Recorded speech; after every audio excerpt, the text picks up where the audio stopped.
लड़कियों से भेदभाव ना हो, उनकी पढ़ाई बाधित ना हो, इसलिए देश भर में बाल पंचायत गठित करने की योजना है।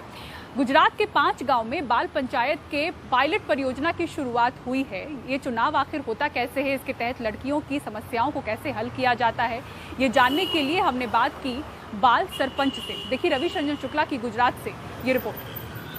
चुनाव के दिन गांव की लड़कियां 11 से 21 साल तक की लड़कियों ने उत्साहभेर गांव में पहली बार मतदान किया था और गांव में एक अनोखा माहौल छाया हुआ था।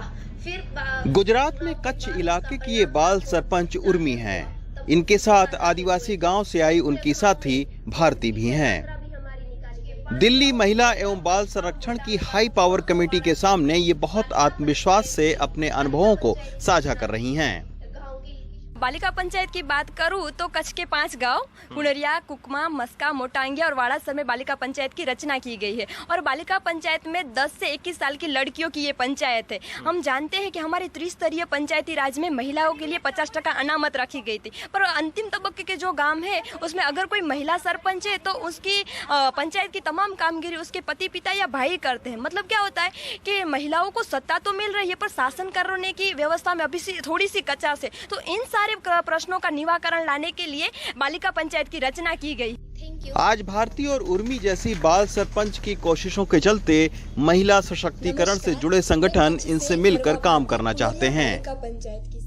इन बाल सरपंचों ने अपने गांव में लड़कियों को ताकत देने की नई कोशिश की है, जिससे इनके गांव में लड़कियों की पढ़ाई में तेजी आई है। गांव में छेड़खानी और भेदभाव जैसी समस्या से लड़ने में मदद मिली है। सरपंच के साथ मिलकर ये बाल सरपंच महिलाओं की सेहत संबंधी समस्याएं भी दूर कर रही हैं। बालिका पंचायत की सफलता को देखकर महिला और बाल कल्याण मंत्रालय भी हैरान है और इस पायलट प्रोजेक्ट के आधार पर देश भर के लाखों गाँव में बाल पंचायत बनाने का प्रस्ताव तैयार कर रहा है।